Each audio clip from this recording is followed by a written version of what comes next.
Good afternoon and welcome back to this teleconferencing session of PGD HHM program.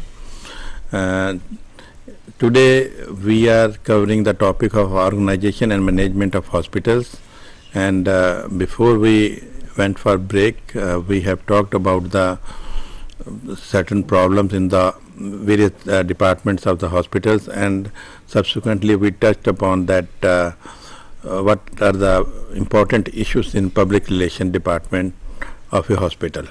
And Colonel Rao has told you the various principles of public relations, then the patient expectations and satisfaction and indicators of PRD, and then we also touched upon the how the role of hospitals is important, what is the role of hospitals in addressing to the press and the media. And if you have got friends, if you have got any question related to the public relation department of a hospital, any your queries which you are coming across in your day-to-day work or while going through the module, if you have got any question, please feel free to ask those questions. Our numbers are being displayed, studio numbers are being displayed. You can call on any of these numbers and we'll be happy to reply to your queries. Now you see, when we are providing of hospital services, we have already talked about what is management, what are the various principles of management in hospitals, and we have talked about what are the various services which a hospital has to provide. Then we have also touched upon the various aspects of the human resource development and other things. And when we are providing services, nowadays, if you see that the patient expectations has risen, and they want more and more good quality services. They want their expectations has risen to a very higher level.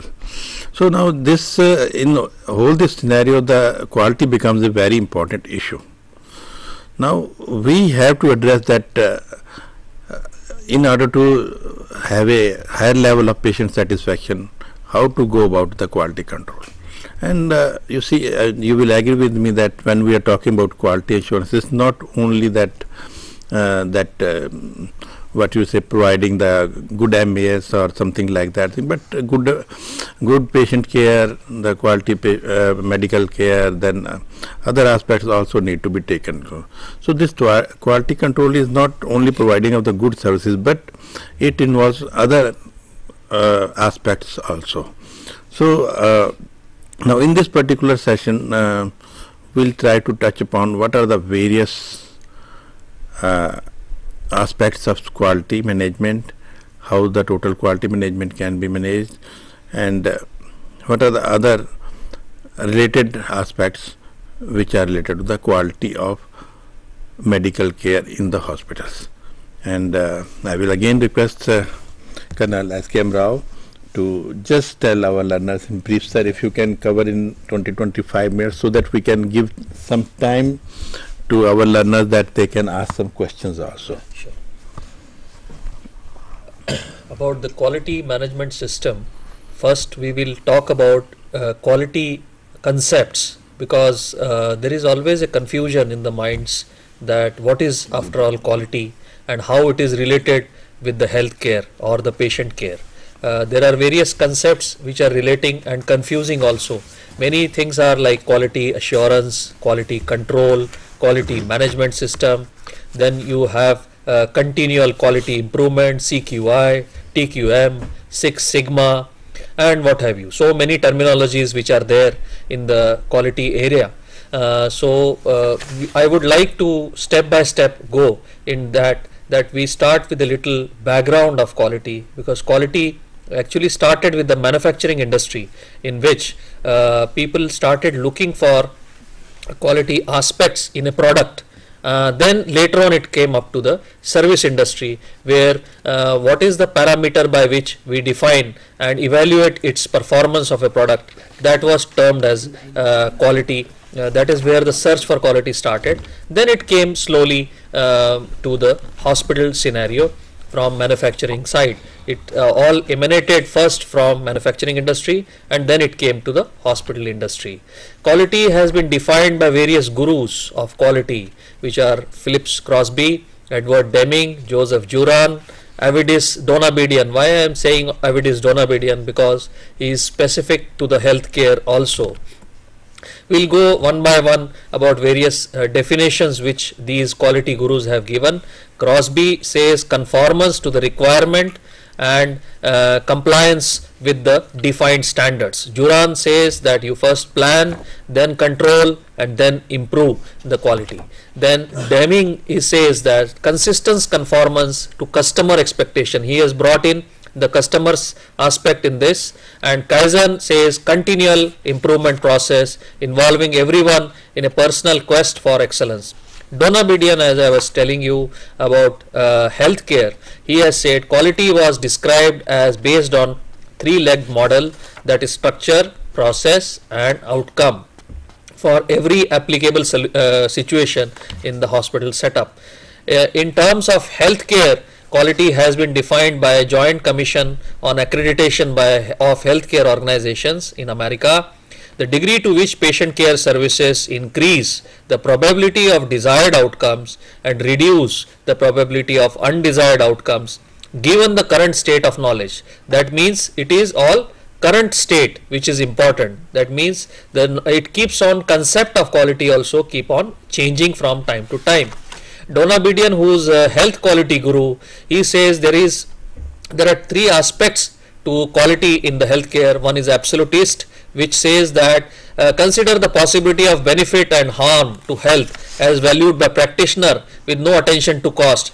Here he is not bothered about the cost, he is bothered the best should be given to the patient. Individualized attention, that is focusing on patient expectation of benefits and harm and other undesired outcomes. And social, which takes care of the cost of the care also vis-a-vis what is good in quality for health also. American Medical Association has described quality as that which consistently contributes to the maintenance or improvement of health and well-being. Now, various characteristics of quality we will go through one by one. Quality can be defined and measured. As I have said, quality is dynamic. Earlier also we have said continual quality improvement is the in thing today. It does not stay put at assurance level, it keeps on increasing. Quality involves a competitive edge, that means we have a benchmarking element in quality. Quality has to do with doing the right things the right way the first time. Quality relates to outcomes also. It is not that only we are looking at standards and processes or structure and processes. We are also looking at outcomes, that what comes out. Quality is everyone's responsibility. It is the teamwork. A lone person cannot do the quality. Quality and costs are irrevocably linked. Quality and performance are synonymous. Now, just to give you an idea that as I said, that various concepts are there: quality assurance, quality control, total quality management, continual quality improvement, re-engineering, Six Sigma. Then we also have evaluation of quality improvement programs, that is nowadays also called accreditation programs like ISO, NABH and JCI, which we will be discussing subsequently as we go ahead. Now, I am sure you must have understood the difference between quality assurance and continual quality improvement. I will make it more clear by defining these elements one by one. Quality assurance is basically assuring clientele about minimal standards of care, that is quality assurance. Quality control is where you are actually seeing there are variance in each processes. As you know, any process which we take, there would be some variation which can be measured through statistical quality, and then that variance is controlled further to give you the desired quality. That is called quality control. Quality improvement is a continual process. One after another, you keep on setting the targets higher and higher, and that is how in today's world, quality management incorporates in fact all these three concepts of quality assurance, quality control, and continual quality improvement, that is also called CQI. So all these three things put together, we call it as a system, and that is what quality management system is all about. And how it is applicable to the hospital, that we will see one by one as we go ahead.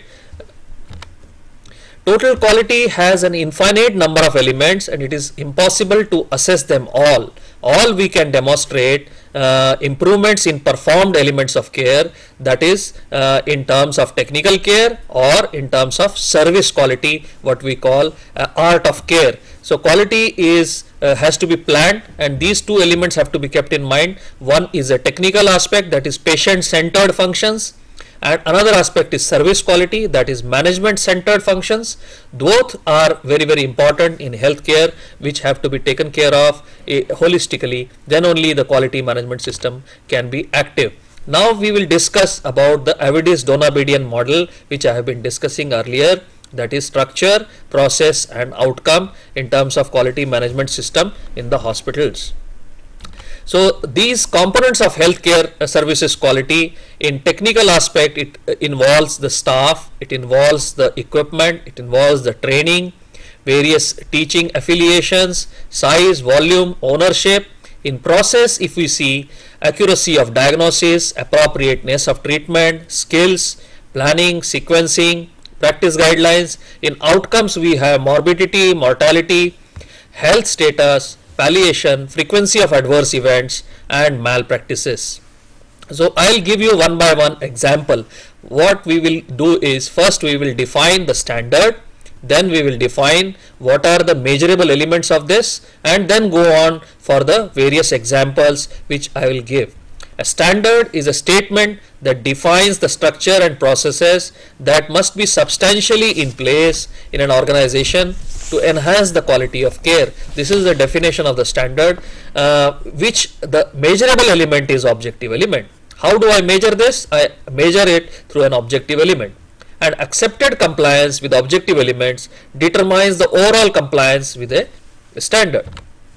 Now the example, if you see on the slide, that organization defines and displays the services that it can provide. This organization means a hospital here. A hospital defines and displays the services that it can provide. This is a standard. Now how do I measure it? Through various objective elements, like the services being provided are clearly defined.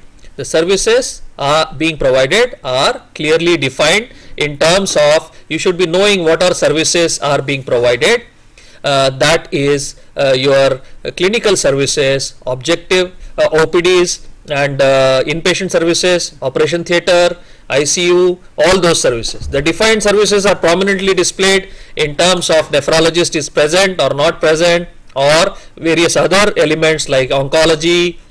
In that, further subdivisions of oncology, radiation oncology, or chemotherapy is there or not. All these are small element which need to be prominently displayed. What is the purpose? Purpose is to have a transparency in the services which hospital is providing. A ethical aspect is also taken care of through this. Then staff is oriented to these services. Whosoever is present in the front office or reception in the government hospitals, they should be very, very clear that what all services we are providing, whether we are having any radiation oncology services or not, or we are just operating on cancer cases. That should be very, very clear to the staff.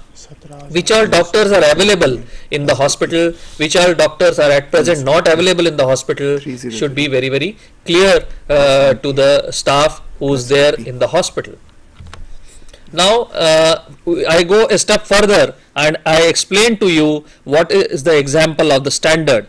Now in another accreditation standards, we have topic, subtopic, and care group, and then the standard statement. Example is in front of you. Ambulatory care of cardiac patients is the topic. Subtopic is ECG should be available within 10 minutes of reporting. Now the care group is cardiac patient obviously. The standard statement is ECG will be performed by a trained ECG technician in a quiet and restful room within 10 minutes of reporting of a patient of ISD or a chest pain. Actually ISD is not correct, it should be chest pain. Now the structural criteria, what are there in this? Comfortable sub-waiting space, smoothing decor of ECG room, functional ECG machine, trained ECG technician. These are your structural criteria. Now the process criteria as per Avidius Donabedian model are: patient understands to wait for his turn, patient understands the process of ECG, patient is called within 10 minutes of reporting, ECG is conducted with appropriate efficiency. Now what will be the outcome criteria?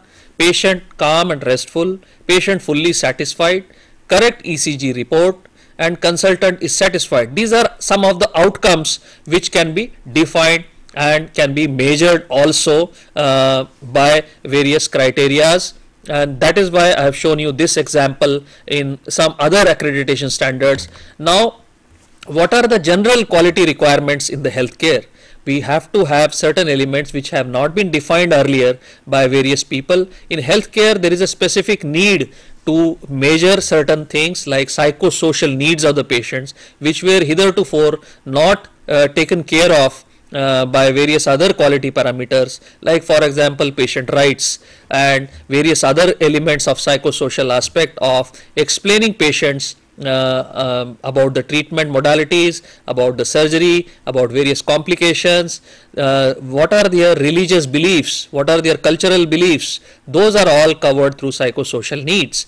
Physical needs, of course, everybody understands, because whatever physical needs of the patients are, that is well understood in terms of going to the toilet and having bath and various other things, plus your clinical requirement. Patient doctor relationship is definitely a quality requirement. And today one of the quality indicator is how much touchdown time you have with a super specialist in a hospital. For example, a super specialist should not be seeing cases right, left and center, not giving them adequate time, not explaining their illnesses, not explaining various complications of the procedure.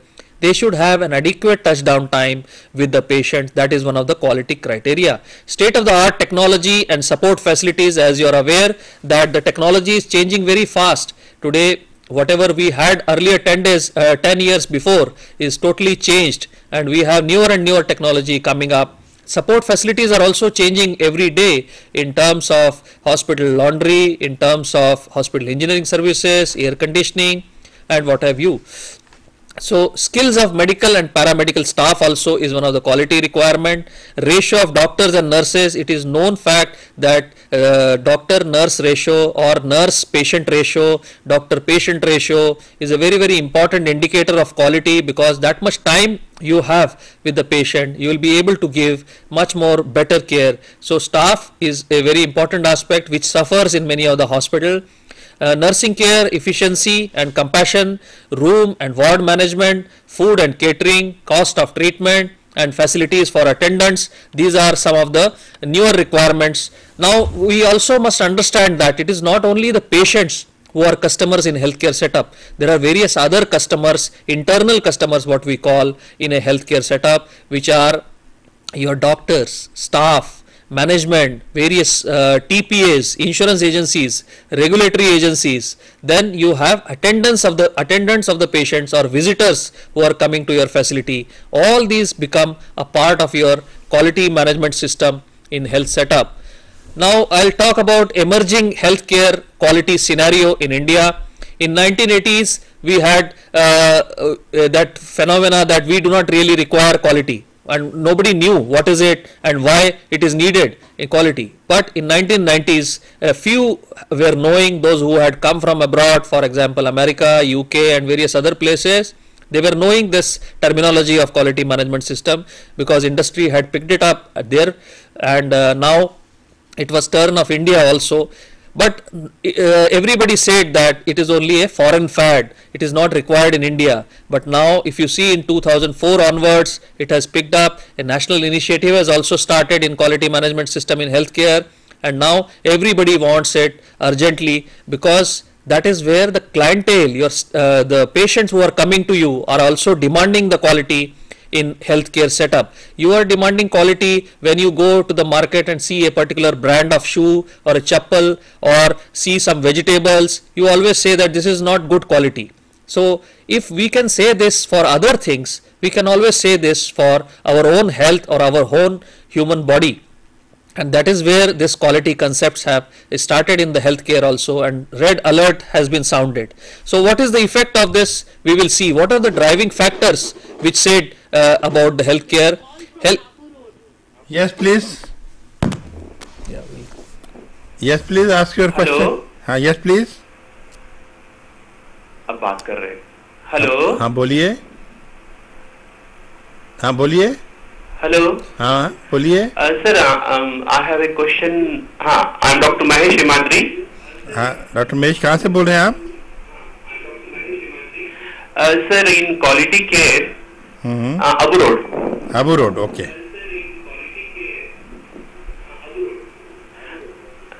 Sir in quality care I want to ask one thing. हाँ पूछिए doctor Mahesh पूछिए. If you compare the world scenario, can you lower down your voice? France stands one of the number one in quality care. Kindly reduce your TV volume. Whereas India stands 134th to 135th rank. So what is the reason, and can you highlight the things? Okay, I think it's only the ranking he is bothered about, that how much why India is when we are talking about the quality it's placed at such a low level. Actually, I was discussing the same thing. I was showing you that in 1980s we were least bothered about quality, and in 1990s we also started saying that yes, it is there in the foreign countries, why not in India also? And now it is actually a red alert. Everywhere there is a competition between the hospitals to bring up the quality, and as we said earlier, the national initiative has started just in 2005. There was no national consensus on quality or the accreditation system which we must have for our hospitals. Private healthcare setup, which controls almost 70 to 80% of the business in this country, was totally unregulated. Now at least some semblance of it is coming. We do not have at the national level any clinical establishment act. Some states do have, but at national level it is still in the parliament. It is being discussed that clinical establishment act must come, so that we have at least some minimal standards for the hospitals. I think that should suffice, because it's just started, beginning has been made, and it will go a long way, I am sure, with the healthcare boom which is there in our country. I think we'll be able to raise our yeah, will be. Then the driving factors, as I was mentioning earlier also, that because of private expenditure increasing in the healthcare, the boom has started. Then the large and existing unregulated growth has to be diverted. Then poor regulatory mechanism, which we were discussing just now, have also made this need for quality management system. Now there is another aspect of insurance which has come in a big way in this country, that they need some kind of standardized mechanism by which they are able to regulate the healthcare quality. Now I can say India is also another aspect has an added of medical tourism, and now we need to get this accreditation as a tool for quality management system. One must understand that quality management system has to be there. Accreditation, which has been brought up in our country now, is just a tool to achieve the healthcare quality. So we will discuss one by one about the achievement of a accreditation. All hospitals are not created equal. Customers want to know, am I going to the right hospital? The customer has a right to ask these questions, and probably one answer is accreditation, which is, as I said, is a tool. Accreditation, what is it? It is an external review of quality. It is in fact an external peer review, that is by the professional peers of yours. They actually evaluate the quality with four basic principal components, that it is based on written and published standards. We'll discuss about these standards, and we have already shown you an example of what are the standards. Reviews are conducted by professional peers, that is your professional peers who are working in the hospital, maybe doctors, maybe the nurses, maybe the technicians. Accreditation process is administered by an independent body, and it needs to be a totally voluntary process. It is not mandatory process. Mandatory process, as I explained, is a licensing aspect and not an accreditation. The aim of accreditation is to encourage the organizational development. There are various benefits of accreditation. Maybe those are for the patients, maybe those are for the hospital, maybe those are for the staff also. For the patients, high quality of care, credentialed and privileged medical staff, access to a quality focused organization, rights are respected and protected, understandable education and communication, and patient satisfaction is regularly evaluated. Involvement of the patients in the care decision, that is through consent, and the rights, patient's rights, focus on patient safety, pain management, vulnerable patient. Some of these concepts were not there earlier in India. As we also got a question from Abu Road, it explains that these are newer concepts which we were not highlighting at all, and we were shoving it under the carpet. Now they are coming up in the open. Vulnerable patient group, end of life care decisions for the patients, and these aspects, pain management, which were not hitherto there, have come to the limelight. Safe transport of the patient, continuity of care, these are important aspects. Benefits to the staff, that gives them the boost that they are working in the best of the hospitals. That is itself a boost to their morale, that they are working in an accredited hospital, and that leads to their development. Provides education or consensus standards. There are discussion on setting up the standards. Provides leadership, because there is a benchmarking concept in accreditation and the quality management system in terms of clinical indicators also.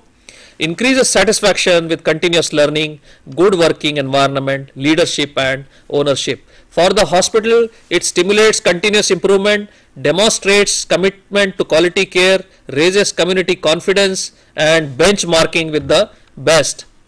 Various benefits to the community also are there. Regulatory bodies, of course, take a standard out of it and are able to grade the hospitals accordingly.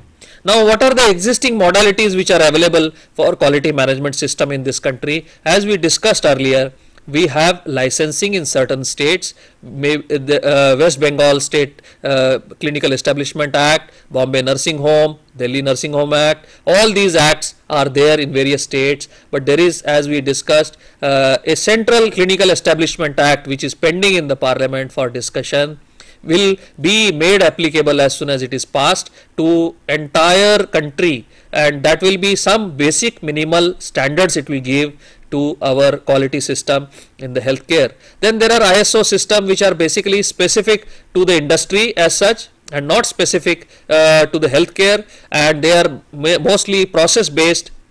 Then we have standardization by individual organization like Army has or railways have, a grading system by business industry, CRISIL rating, ICRA ratings. Then we have accreditation by international agencies. So now there is a need to have a country specific accreditation, which I will be showing you, that there is a mechanism which is called QCI, Quality Council of India, which has come up with this national initiative. This is a body of two aspects from CII as well as Government of India. Both have come together to form this body which controls the quality of CII is Confederation of Indian Industry. Confederation of Indian Industry, and their healthcare quality has also become very prominent in terms of various other industries. It was already there. So QCI has come up with NABH, that is National Accreditation Board for Hospitals and Healthcare Providers. This is a national initiative of Government of India along with industry, that is CII, as I told you, and now they have a board which takes care of this is called NABH, in which various elements are there. Indian Medical Association, Consumer Coordination Council, Insurance and Regulatory Authority, Indian Nursing Council, DGAFMS, Department of Biotechnology, PGI Chandigarh, AIMS, and so many elements. Idea of showing you composition of board is this, that it is of various people are represented on it, including the consumers also. What is the benefit of country specific accreditation system? It safeguards your national health system. Diverse social and cultural profile can be looked into of various aspects. Greater acceptability is there, cost is less. This is the structure of QCI, Quality Council of India, which has various boards in terms of NABL. NABL, I am sure you must have earlier also heard in laboratory. NABH is a new establishment, which is National Accreditation Board for Hospitals and Healthcare Providers. Now this NABH has various committees under it: Appeals Committee, Technical Committee, Accreditation Committee, its Secretariat, and panel of experts. The technical committee formulates the standards and also gives you assessors, also gives you technical decisions. Accreditation process, in short, since we are going to discuss other topics also, I will keep it to the minimum. The accreditation process involves applying by the hospital, then screening of these applications, appointment of evaluating body, appointment of experts on behalf of the NABH, review of the recommendation of assessing body by accreditation committee, and then recommendations to the board. Various types of interviews are carried out. The process of accreditation goes through infection control interview, then information management interview, then patient records interview, then staff qualifications and education interview, quality improvement interview in which your quality manual is seen, and various quality improvement processes like clinical indicators, medical audit, patient care audit, all those aspects are gone into the details. Then visit to patient care setting, inpatient as well as ambulatory areas, is a very important aspect of accreditation survey, in which various areas of patient care, right from pharmacy, rehabilitative services, pathology, inpatient areas, emergency areas, are seen and actually evaluated. In this, 100% anesthetizing locations are also checked, operation theatres are checked, critical areas are checked, and there the patients, doctors and staff interview is carried out. Facility tour has to be an integral part of your accreditation survey, whereby you come to know the weaknesses of the structural facility also, physical facilities, security, hazardous waste, fire safety, utility system, patient and visitor safety, and infection control. I can say, in short, the journey to quality assurance through accreditation has just begun. The goals and vision are so clear. Let us achieve them together, because we all need them. This is what I wanted to tell you about quality management system. In short, various other aspects of, in terms of the standards, indicator in detail, I cannot discuss within the short span of time. However, if there are any individual queries, then that can be seen. Now I will hand over back to Dr. Arora. Thank you, Colonel Rao. I think you have given in a very short time, in about half an hour, you have given the holistic view of that total quality management. Not only that quality management accreditation, how it is being implemented now, and the concept of NABH, I think, which is not mentioned in our modules. So you have given the latest development in the field of the quality management. So I think and the last part which you showed, that you summarize, I think that will answer Dr. Mahesh question from Abu Road, that we are at 140 place. How can we, if we go by, if we have taken up that challenge and we have started scrutinizing our processes and trying to improve the quality, I think there is a nothing can prevent us reaching at the top. So we'll sometime will be there. So Dr. Mahesh, you have to wait for some time, but I think these concept has been explained nicely, and it is much more which has been given in your this blocks of PGDHHM program. Now, if still you have some questions, you can always ask these questions through your phone calls, or maybe you can send fax also. And there was one concept of total quality management. I think if Dr. Das or Dr. Can you just tell that what is the concept of total quality management? Definitely. Actually, while discussing about quality management system, we also discussed about continual quality improvement, quality assurance, and then we said that now we have reached total quality management, that is TQM concept, which was there in the industry. It is definitely come from the industry itself, and now this has also come in the healthcare, where it is again a top-down approach in terms of top management commitment has to be there. And we also what we call PDCA cycle, that is a hallmark of TQM: plan, do, act, plan, check, do, act. These are the steps of PDCA cycle, which highlights that you plan a particular quality system. That means the planning aspect has to be there, that this is the process which is the most crucial for our healthcare, that we go into the detail of that. Then we implement that particular change which we want to do to improve the system. Then we check back or whatever, that means it has to be evaluated back, and then it has to be sustained. That is the most important aspect, that it must be sustained. Whatever change we want to do, maybe example I can quote about the waiting time. Yeah. Yes, there is a call from. Sir, are you listening to me, sir? Yes, sir. Yes, Dr. Mahesh, please. Sir मैं doctor Mahesh बोल रहा हूँ. हाँ बोलिए. बोलिए sir, क्या question है? Hello. हाँ बोलिए सर. हेलो. हाँ हम सुन पा रहे हैं आपको, बताइए, बोलिए sir. Sir, in the first session you have discussed about OPD management and other things.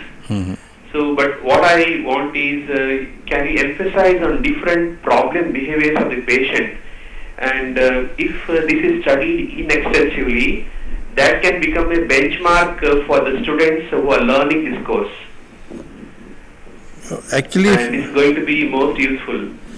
No, actually. And regarding quality care of the patients, where India stands at 136th rank, and even if you include this thing in the course curriculum, that why the country stands in this rank, and what are criteria that the France stands number 1 in the world, America stands 37th, UK stands still ahead.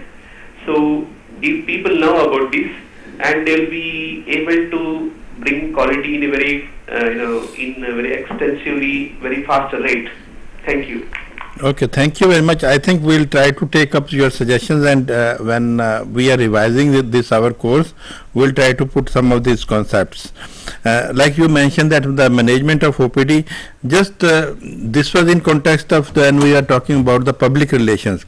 But I think in next session, that in next month, we'll be talking about taking up the different areas of the hospital, and there we'll be talking in detail about the OPD planning and management. So now we'll move on to, we are left with 7-8 minutes. We'll move on to another important topic, that is engineering services in the hospital. And I think you must have experience, you have been working in hospitals for quite long time, and you must have seen that there have been certain mishaps if the engineering services are not properly provided. So we have with us Professor J.K. Das. He is heading the Department of Medical Care and Hospital Administration in National Institute of Health and Family Welfare.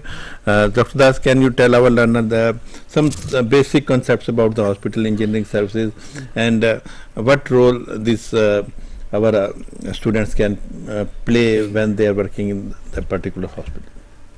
Thank you, Professor Arora, and I don't think I have got enough time left with me, so I'll be just hurrying through my slides.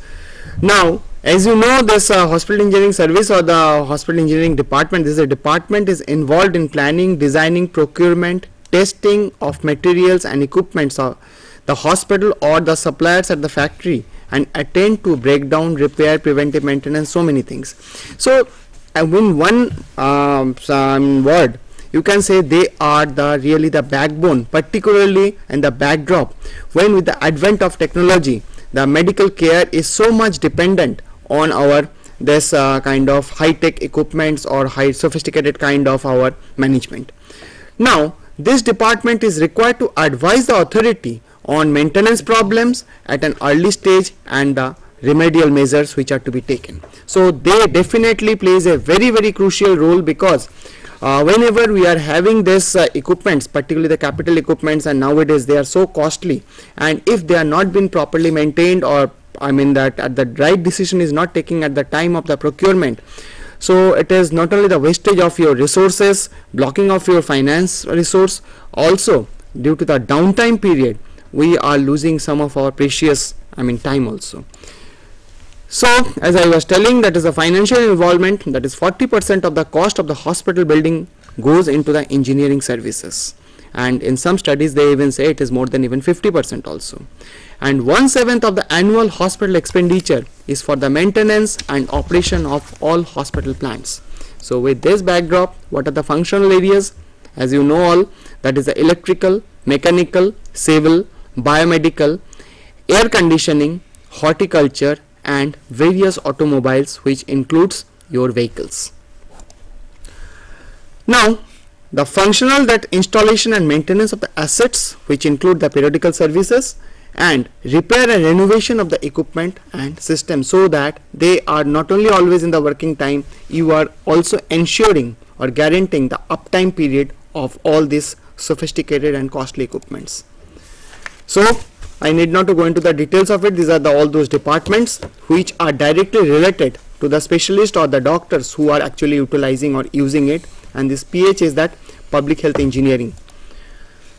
Now the structure, that is hospital is the apex body with a chief engineer, that engineering service department, and they will be having this engineering service department is working either with a dependable contractor when you are outsourcing your services or you are giving the contract, or the government agencies, that is like the PWD etc., by and large in our public sector hospitals are working through them.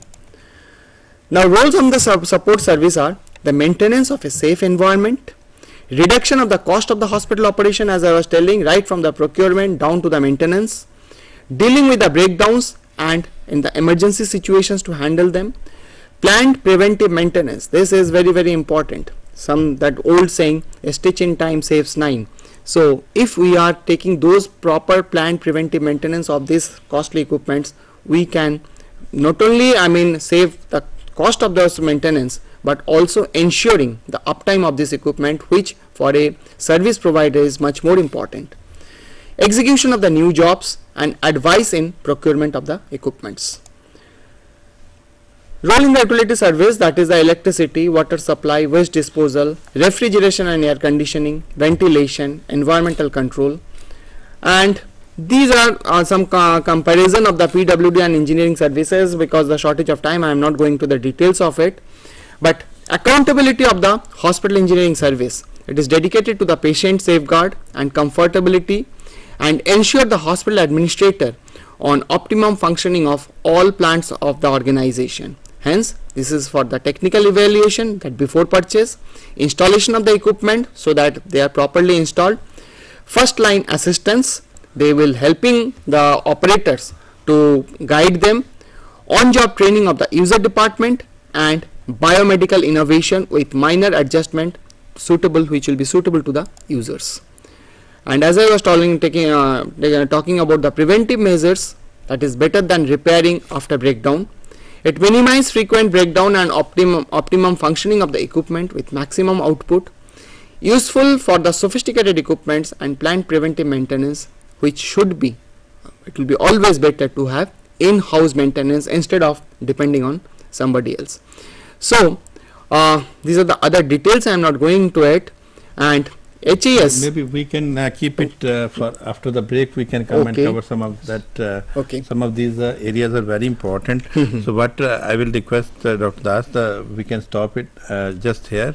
And I think Dr. Das is trying to tell you that what is the importance of engineering services, and he has already told you that there is a hospital engineering department in a hospital, and what are the roles and those all that else. And now some of the areas when we come after break, after 15 minutes, that he will be covering. And then the last topic which will be covering will be the legal aspects in the hospitals. So meanwhile, if you have got any questions, maybe you can fax during the break also, or when we come back after 15 minutes, you can ask your question at that particular time.